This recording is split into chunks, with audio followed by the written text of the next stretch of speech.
Nos preparamos entonces para la entrevista con Patricia Redondo, todavía no ha entrado a la plataforma. Queremos decir que va a participar de la entrevista Mirta Iguan, nuestra querida compañera que nos ayuda tanto en la programación, en todo lo que tiene que ver con nuestra radio. Mirta es psicopedagoga y psicoanalista, entre otras cosas, es una gran militante y yo le pedí que nos acompañara para que sea más rica el diálogo con nuestra entrevistada. Te saludamos, Mirta, ¿cómo estás? Podés ahora desmutearte y... Bien, bien, a pesar de todo me siento bien, como dice la canción, ¿no? Y creo que es lo que nos pasa a muchos y a muchas. Y bueno, esperando acá a Patricia, que es un honor entrevistarla con toda su experiencia, sus conocimientos, su trayectoria en educación. Así que con mucho gusto agradezco tu invitación. Y aprovecho para saludar a todos en la radio, una radio tan hermosa que lucha tanto por los derechos de las infancias y las adolescencias. Saludo también a Rubén y a Ana María. Buenas tardes. Hola, ¿qué tal? Juro que esto no está preparado. Es la expresión espontánea de Mirta. Sí, realmente hacía rato que queremos entrevistar a Patricia con temas, Mirta, que nos preocupan desde siempre en La Casona de los Barriletes, en Radio Casona, en Apiaba. Realmente son muchos los temas, ¿no? Uno de ellos creo que a vos te preocupa particularmente, es el de, ahí está Patricia, el de primera infancia. Así que bueno, vamos a saludar a Patricia Redondo. ¿Cómo estás, Patricia? Hola, ¿cómo están? Bien, muy bien. ¿Me escuchan bien? Te escuchamos muy bien y estamos muy contentos de recibirte. Hace rato que queríamos conversar con vos y bueno, finalmente se nos ha dado la posibilidad. Déjame en primer lugar que te presente. Patricia es maestra, pedagoga, profesora de la Universidad Nacional de La Plata, es de Cetera, recibió el Premio Democracia en el 2023, participa en eventos internacionales de Latinoamérica y de otros lares, llevando la palabra y los enfoques sobre la educación en nuestro país, y 4 años directora de educación inicial de la provincia de Buenos Aires, sucediendo al vidalismo, que sobre este tema vamos a hacerte una pregunta en particular.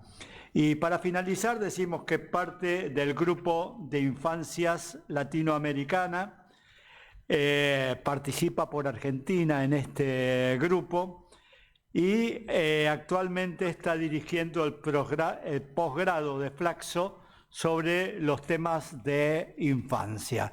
Así que con este frondoso y valioso currículum te presentamos, Patricia. Bueno, muchísimas gracias, un placer estar con ustedes.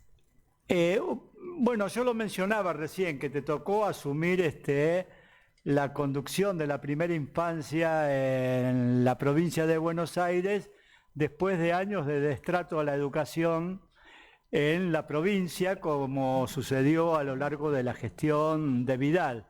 En esta radio lo hemos seguido sistemáticamente, digamos, ¿no? Así que estamos muy al tanto de cómo fue aquel periodo.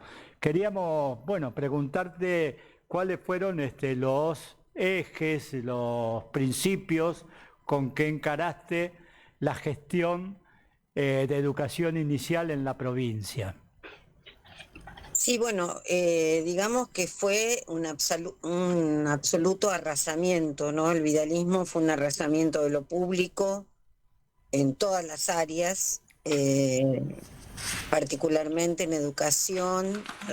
Recordarán incluso que fue uno de los logros posteriores después, que se cerraban, el cierre de escuelas. Nosotros tuvimos un cierre de más de 33 jardines de infantes, entre ellos jardines rurales, y que parte de los jardines que querían cerrar, que no lo lograron por la lucha de los docentes y sus organizaciones gremiales, eran jardines de infantes de islas, que cuando nosotros ampliamos, pasada la pandemia, ampliamos secciones en un jardín de islas a la atención a 45 días, ese jardín que queda en el Paraná Mini era parte del proyecto de un parque acuático que tenían programado hacer, y que por tanto incluía el cierre de las escuelas isleñas, que cabe señalar que el sistema educativo de la provincia de Buenos Aires, en su conjunto, que tiene 5.200.000 alumnas y alumnos, representa el tercer subsistema público y, bueno, de gestión pública y privada de toda América Latina. En el caso nuestro, la educación inicial de la provincia también, después de México y después de San Pablo, es el mayor subsistema de atención educativa de la primera infancia en toda América Latina y Caribe. Por lo cual, el arrasamiento de Vidal y ahora las políticas de Milei tuvo consecuencias directas en la falta de cobertura, en la falta de atención edilicia, en la falta de cargos, bueno, en la falta de libros, en todo lo que después se dio marcha atrás con, efectivamente, de nuevo bibliotecas, la primera vez que llegaban bibliotecas a los jardines, que llegaron 500.000 de libros, pero sobre todo con una política de Kicillof muy agresiva de creación de jardines de infantes, que creamos más de 120, de llegar por primera vez, y eso creo que es único en toda América Latina, porque tengo el privilegio de recorrer y llegar a muchos lugares de América Latina de educación infantil, tener arte y educación física en todos los jardines de infantes de la provincia, hasta los lugares más aislados, donde a veces tenés solo 2 niños, y tener profe de teatro o tener profe de expresión corporal o de artística, es como, digamos, es un logro de universalidad. Ahora viajo a Brasil en poquitos días, y pensando en la cuestión de la política en relación a la justicia social y los niños, bueno, no es ampliar solo el acceso, sino qué tipo de educación se les brinda, ¿no? Así que el vidalismo nosotros tuvimos 300 maestros sancionados, 300 maestras, fue el nivel que más sanciones recibió, porque aplicaron un diseño curricular que incluía las emociones, incluía un disciplinamiento muy fuerte del nivel, y había maestras y maestros que lo desobedecían. Entonces tuvimos 300 compañeras y compañeros sancionados con sanciones disciplinarias, y todo eso, bueno, fue revertido cuando tomamos en la gestión, que las primeras definiciones eran democratizar la educación y darle centralidad a la enseñanza, que estaba totalmente desplazada, ¿no? Sí, bueno, y en esto... A los niños se les enseña de edades tempranas en los jardines de infantes. Bueno, al equipo de cada jueves de Radio Casona se suma hoy Mirta Iguan, que es licenciada en Ciencias de la Educación y psicoanalista, y es quien coordina la Comisión de Educación de Apiaba. Así que, bueno, queremos enriquecer el diálogo sumándola a Mirta también. Creo que, Mirta, querías hacer alguna pregunta, alguna participación. Bueno, hola Patricia, ¿cómo estás? Bueno, para mí también. Quería hacerte un par de preguntas, yendo justamente a esto que vos hablabas de las obediencias o desobediencias de los docentes frente a imposiciones, digamos, que podríamos llamar en términos generales antipedagógicas, por no decir, digamos, ideológicas, ¿no? Hace unos días, organizado por el instituto, Nacional de Formación Docente, se llevó a cabo un ciclo de encuentros dirigidos a directivos y docentes sobre la implementación de la inteligencia artificial en la educación. ¿Qué opinás sobre la integración de la inteligencia artificial en la formación docente inicial y continua, que es lo que pretenden? Mira, a ver, distintas cosas.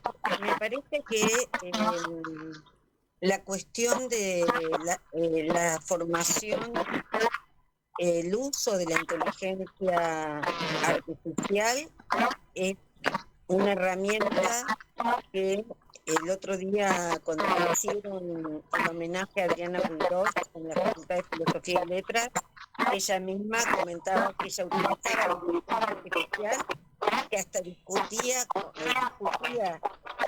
con la inteligencia artificial, que la utilizaba todo el día, que por supuesto no daba por válido lo que la inteligencia artificial le ofrecía.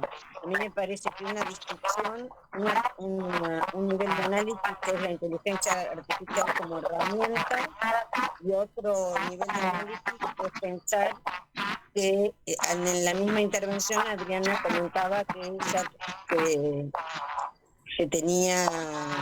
estaba, y el otro día me lo corroboraron, la primera maestra robot, ¿no?, que podía reemplazar a los maestros y a las maestras. Entonces, a mí me parece que incluir en una formación la inteligencia artificial como una herramienta que complemente los procesos de formación en sí mismo no es negativo, en la medida en que esta posición sea una posición crítica respecto de la herramienta, como puede ser respecto de otras herramientas.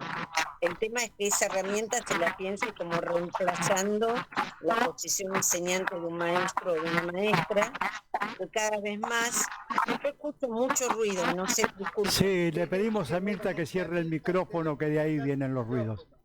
Ahora sí. Ah, perdón, ahora sí. Yo lo escribí, pero no. Sí, yo también se lo había escrito, pero bueno. Tenía mucha interferencia. Sí, tal cual.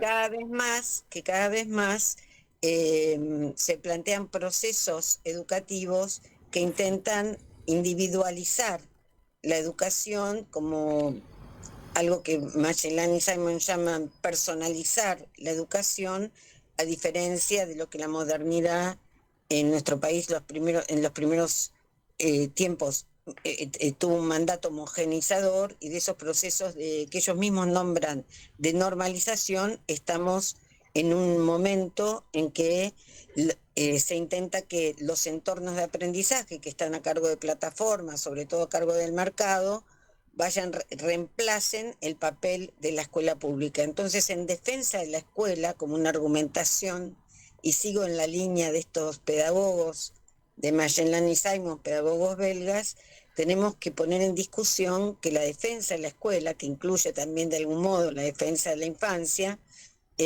requiere de poder sostener este vínculo pedagógico y cuidar de la escuela, que es parte de sus enunciados, ¿no? Cuidar la escuela. Eso no implica no utilizar la inteligencia artificial, eso implica poder repensar qué escuela queremos, porque a veces tenemos escuelas que son desescolarizadas, y pensar qué escuela queremos en términos, qué promesa democrática tenemos para hacerle a las nuevas generaciones, ¿no? Porque la infancia representa un tiempo de espera, y ese tiempo de espera existe en la medida en que haya adultos y adultas que se hagan cargo de esa relación. Si no hay adultos y adultas, que somos nosotros, que nos hacemos cargo de esa relación, no hay infancia, no hay niñez, diferenciándolo de infancia. Entonces, en nuestro país, cuando un presidente no cambia un tuit, ¿no?, y sigue en una posición de agresión a un niño, como Ian, y no hay una sociedad que se conmueva con toda la sociedad, que se ponga en estado de alerta y se movilice ante este gesto de autoritarismo, de una relación de poder de un presidente con un niño, estamos con verdaderas dificultades, ¿no? Así que yo creo que sí, bueno, creo que el problema no es la inteligencia artificial, sino el uso que se hace de la inteligencia artificial en relación a los procesos de mercantilización y privatización de la educación. Rubén, quería hacerte una pregunta. Sí. Te digo que Rubén también es licenciado en Ciencia de la Educación. Tenemos un equipo muy educadito acá en Radio Bueno. Casona. Bueno, ¿qué tal? Bueno, encantado, un placer. Patricia, a nivel, bueno, vos lo vivís dentro de la estructura educativa.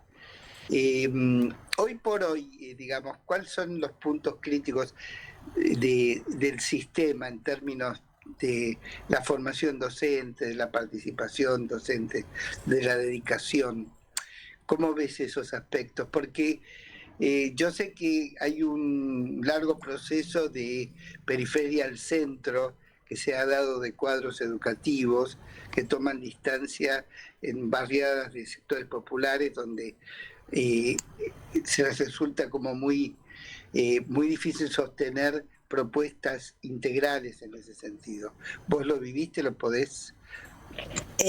Mira, a ver, yo siempre trabajé en sectores populares, que me resulta un enorme privilegio, inmenso privilegio trabajar en sectores populares. A mí me parece que los problemas que hoy, digamos, hay distintos tipos de problemas, ¿no? Uno, los que provoca el mileísmo con el quite del FONIT, los problemas salariales, que ha agravado nuevamente las condiciones de vida de maestros y maestras a lo largo y ancho de todo el país. Esto es ineludible. La materialidad del trabajo docente requiere condiciones dignas.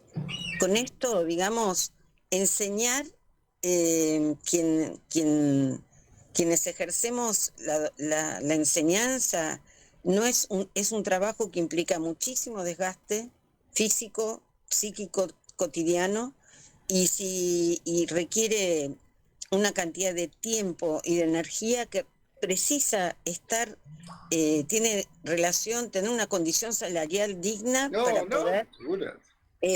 para poder ser repuesto, porque requiere además libros, bueno, en fin, una cantidad de cosas que creo que no hace falta poner en discusión en esta mesa.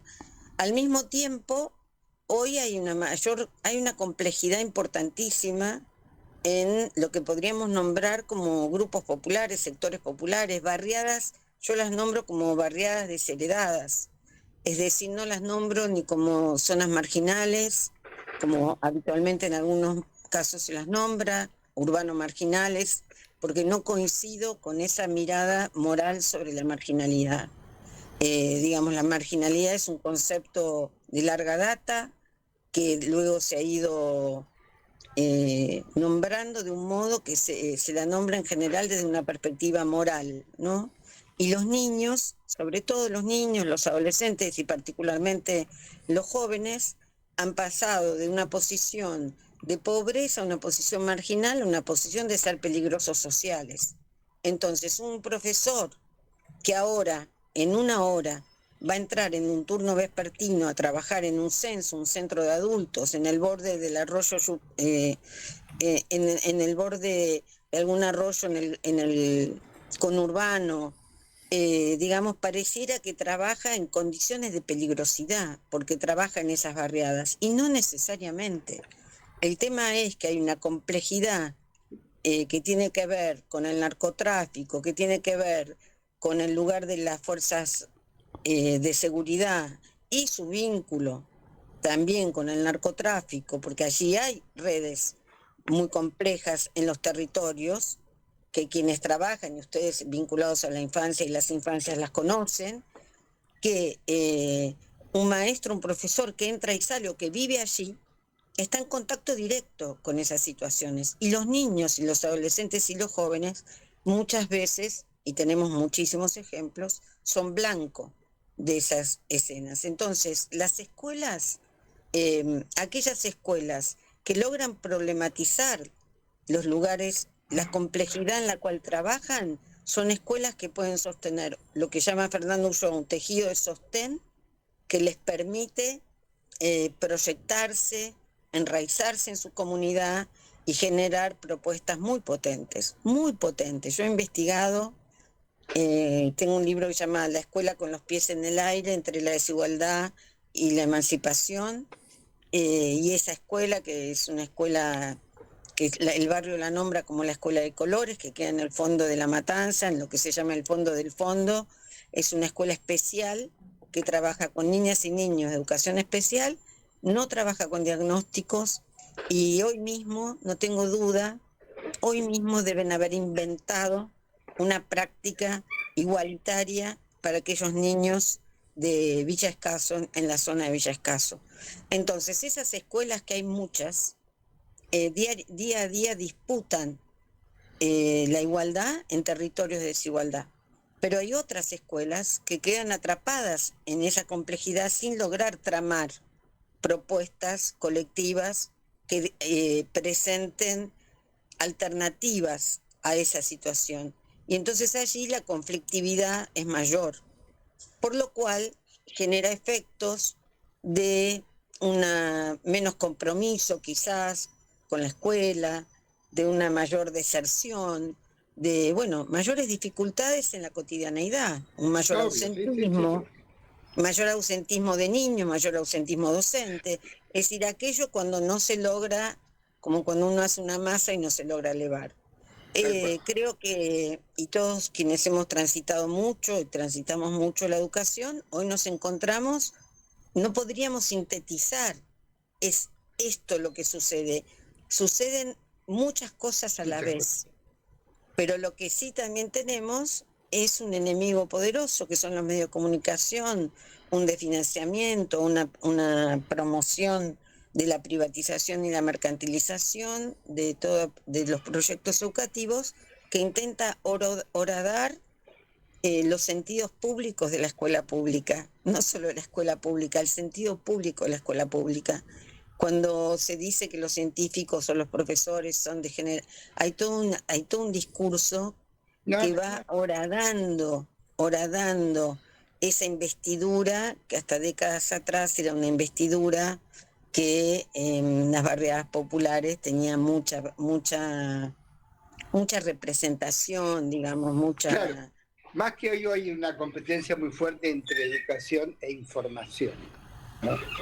Información digital, ¿no? Claro, son enunciaciones diferentes entre información y conocimiento, ¿no? No, tal cual. Pero de todas maneras, la brecha de acceso digital también es diferente. Nosotros nos pasó en pandemia muchísimo, que, digamos, se tuvo que pasar directamente mucho a las pantallas, pero la diferencia de la gestión estatal con la gestión privada era de varios puntos de diferencia, porque los recursos tecnológicos que tenían las familias, es decir, teníamos, por ejemplo, familia del conurbano que apenas empezaron los padres a salir a trabajar de algún modo para poder sobrevivir, se llevaban el celular, que era el único dispositivo que tenía la familia. Que tenía, claro. Entonces, cuando volvía el padre, el primero que podía hacer algo de la tarea era el adolescente o la adolescente. Y el niño más pequeño quedaba para lo último, no llegaba nunca. Es decir, la brecha en términos del acceso tecnológico y digital es en nuestro país muy importante, y más cuando se cortó el plan de Conectar Igualdad, ¿no es cierto? Claro. Patricia, bueno, has abordado en tu decir cosas que queríamos preguntarte. Lo que sí me quisiera es que nos hablaras qué relación tiene la escuela con las familias y con la sociedad para dar continuidad al trabajo con las infancias, digamos. ¿Qué relación tienen las familias? Las escuelas con las familias de los chicos y demás, como para fortalecer el sistema educativo de aprendizaje, digamos, ¿no?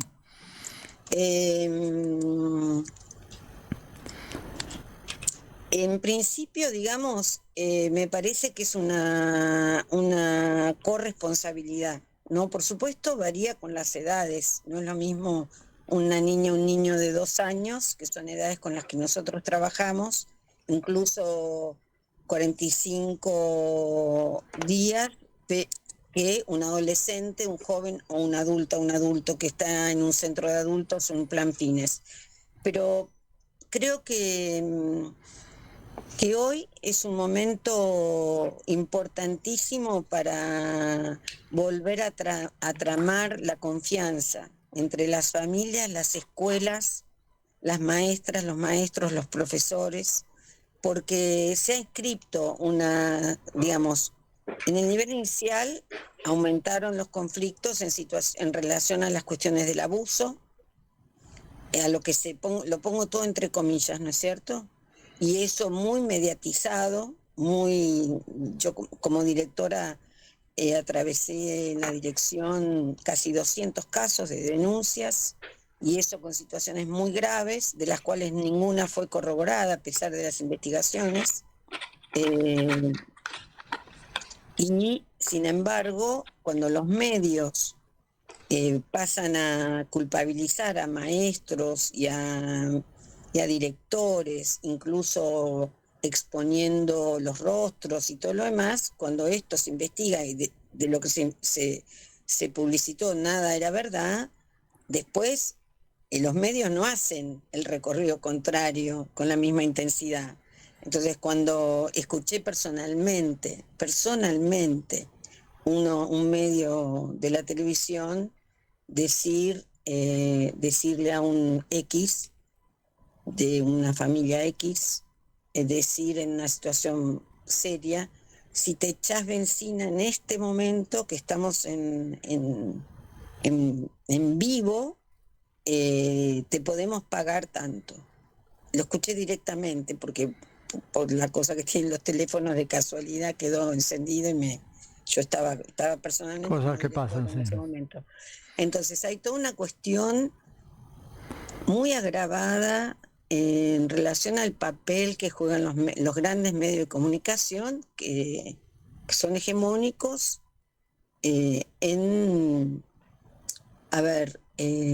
me salen todas palabras demasiado amorosas, no sé qué palabra colocar, pero en provocar, ¿no? Provocar los conflictos para que la escuela quede como en un lugar de violencia escolar. Entonces, hay problemas en relación al lazo entre las familias y la escuela, porque son reflejo de la sociedad que estamos viviendo. Son problemas que pueden ser trabajados, por supuesto, y son trabajados.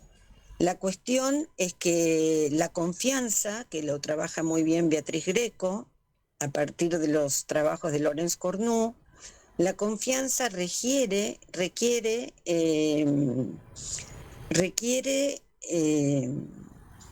una defensa de lo público, de lo común, del cuidado.